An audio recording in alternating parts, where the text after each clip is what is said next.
আসসালামু আলাইকুম। বায়না টিভিতে আরও একবার স্বাগতম। আজ জানাবো আন্তর্জাতিক গণমাধ্যমের আলোচিত কিছু খবর ও বিশ্লেষণ।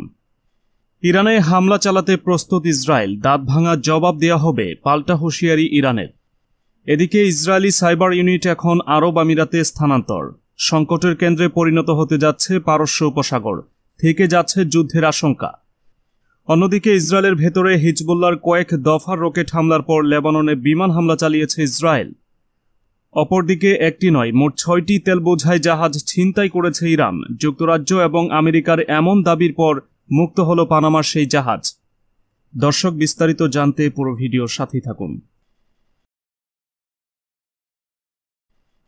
ইসরায়েলের প্রতিরক্ষা মন্ত্রী বেনি গান্টস বলেছেন তার দেশের সেনাবাহিনী ইরানে হামলা চালানোর জন্য প্রস্তুত। এর আগে গতকাল ইসরায়েলের প্রধানমন্ত্রী নাফতালি বেনেট ইরানকে দেখে নেওয়ার হুমকি দেন। এদিকে হামলা চালানো হলে দাঁত ভাঙা জবাব দেওয়া হবে বলে হুঁশিয়ারি দিয়েছে ইরান। আল জাজিরার খবরে বলা হয়েছে, ইসরায়েল এমন এক সময় এই হুমকি দিচ্ছে যখন ইরানের সঙ্গে তাদের চরম উত্তেজনা বিরাজ করছে। বৃহস্পতিবার ইসরায়েলের প্রতিরক্ষা মন্ত্রী বেনি গান্টসকে স্থানীয় এক গণমাধ্যম প্রশ্ন করেন ইরানের হামলার জন্য ইসরায়েল প্রস্তুত কিনা। জবাবে মন্ত্রী বলেন, হ্যাঁ প্রস্তুত। ইসরায়েল একাধিক ফ্রন্টে যুদ্ধের জন্য প্রস্তুত, যেখানে ইরানকে সংশ্লিষ্ট করা হবে। এ সময় ইরানকে বৈশ্বিক এবং আঞ্চলিক সমস্যা হিসেবে অভিহিত করেন তিনি। ইসরায়েলের এই প্রতিরক্ষা মন্ত্রী বলেন, ভবিষ্যতে একাধিক ফ্রন্টে যুদ্ধ করার তাদের সক্ষমতা বৃদ্ধি করা প্রয়োজন। এর আগে গত বৃহস্পতিবার আরব উপসাগরের ওমান উপকূলে ইসরায়েলের একটি ব্যবসায়িক জাহাজে ড্রোন হামলা হয়। এতে জাহাজটি 2 জন ক্রু নিহত হন। তাদের একজন ব্রিটিশ নাগরিক ও অন্যজন রোমানিয়ার। ঘটনার পর থেকে চিরশত্রু ইরান ও ইসরায়েলের মধ্যে চরম উত্তেজনা বিরাজ করছে। যুক্তরাষ্ট্রসহ পশ্চিমা বিশ্ব ধারণা করছে ইরান অত্যাধুনিক ড্রোন ব্যবহার করে এই হামলা করেছে। তবে ইরান এই অভিযোগ সম্পূর্ণ অস্বীকার করে বলছে তাদের ভাষাতে ইসরায়েল হামলার নাটক সাজিয়েছে। ইসরায়েলের হুমকির জবাবে যা বলছে ইরান।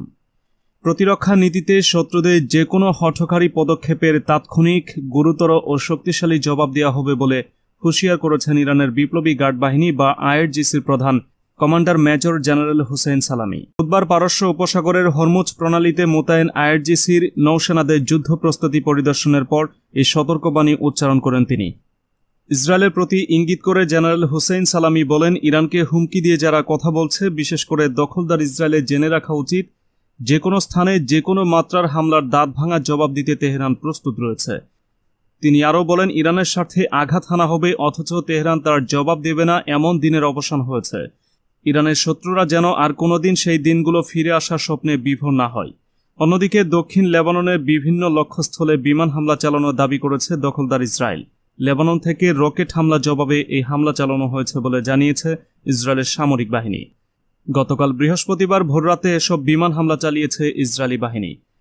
বার্তা সংস্থা রয়টার্স জানিয়েছে, এর আগে গত বুধবার লেবানন থেকে বেশ কয়েকটি রকেট ছোড়া হয় ইসরায়েলের অভ্যন্তরে। এর জবাবে কামানের গোলা বর্ষণ করেছিল তেল আবিব। এবার বিমান হামলাও চালালো ইসরায়েল। তবে এই বিমান হামলায় কোনো হতাহত কিংবা ক্ষয়ক্ষতির ঘটনা ঘটেছে কিনা তা জানায়নি কোনো পক্ষ। রয়টার্স বলছে, হামলার দায় কেউ স্বীকার না করলেও বুধবার লেবাননের দক্ষিণাঞ্চলের যে স্থানগুলো থেকে ইসরায়েলের অভ্যন্তরে রকেট হামলা চালানো হয়, সেগুলো ইরান সমর্থিত হিজবুল্লাহ গেরিলাদের নিয়ন্ত্রণে।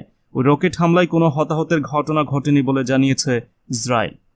ইসরায়েলের বিমান হামলার সত্যতা নিশ্চিত করেছে হিজবুল্লাহর আল-মানা টেলিভিশন। তারা জানিয়েছে, ইসরায়েলি সীমান্ত থেকে প্রায় 12 কিলোমিটার দূরে লেবাননের মাহমুদিয়া শহরের প্রান্তীয় দুটি স্থানে এই বিমান হামলা চালানো হয়। উল্লেখ্য, হিজবুল্লাহর সঙ্গে 2006 সালের যুদ্ধে জড়ায় ইসরায়েল। তবে এই যুদ্ধের পর থেকে দুই দেশের সীমান্তে মোটামুটি শান্ত পরিস্থিতি বিরাজ করছিল।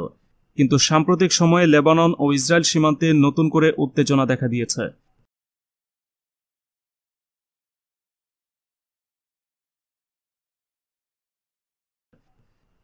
অপরদিকে ইহুদিবাদী ইসরায়েলের সাইবার হামলার ইউনিটকে সংযুক্ত আরব আমিরাতে স্থানান্তর করা হয়েছে বলে জানা গেছে।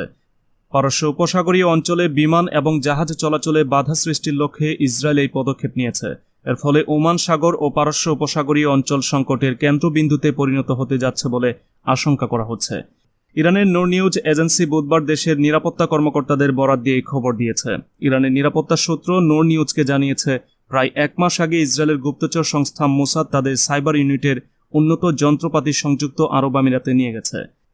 ইরানের ওই নিরাপত্তা কর্মকর্তা বলেন, ইসরায়েলের এই তৎপরতার মূল উদ্দেশ্য হচ্ছে ওমান সাগর এবং পারস্য উপসাগরীয় এলাকায় বিমান ও জাহাজ চলাচল ব্যবস্থা বাধাগ্রস্ত করা এবং আঞ্চলিক নিরাপত্তা পরিস্থিতি অস্থিতিশীল করে তোলা। এছাড়া অধিকৃত ভূখণ্ডের গোলযোগের দিক থেকে বিশ্ববাসীর নজর ভিন্ন দিকে ঘুরিয়ে দেওয়ার জন্য ইহুদিবাদীরা এই পদক্ষেপ নিচ্ছে। আন্তর্জাতিক অঙ্গন থেকে ফিলিস্তিন ইস্যুতে অনেক চাপের মুখে রয়েছে ইহুদিবাদী ইসরায়েল। ইরানের নিরাপত্তা কর্মকর্তা নূর নিউজ এজেন্সিকে আরও বলেছেন, আঞ্চলিক দেশগুলোর মধ্যে মারাত্মক রকমের বিভেদ এবং দ্বন্দ্ব সৃষ্টি করা ইসরায়েলের বড় লক্ষ্য। সাইবার হামলার মধ্য দিয়ে তারা আঞ্চলিক দেশগুলোর মধ্যে ভুল বোঝাবুঝি সৃষ্টি এবং দ্বন্দ্ব সংঘাত অর্থাৎ যুদ্ধে লিপ্ত হতে বাধ্য করতে চায়।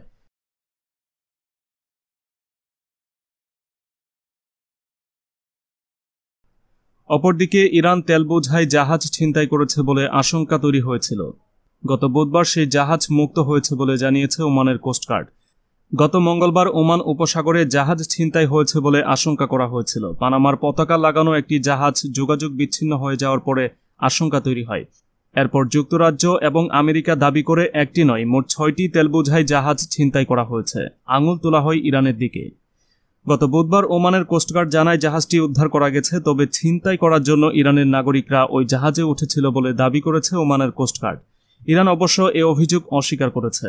ইরানের পররাষ্ট্র মন্ত্রণালয়ের মুখপাত্র স্পষ্ট জানিয়েছেন, ইরানের ওই ঘটনার সাথে কোনো সম্পর্ক নেই। কি ঘটেছিল?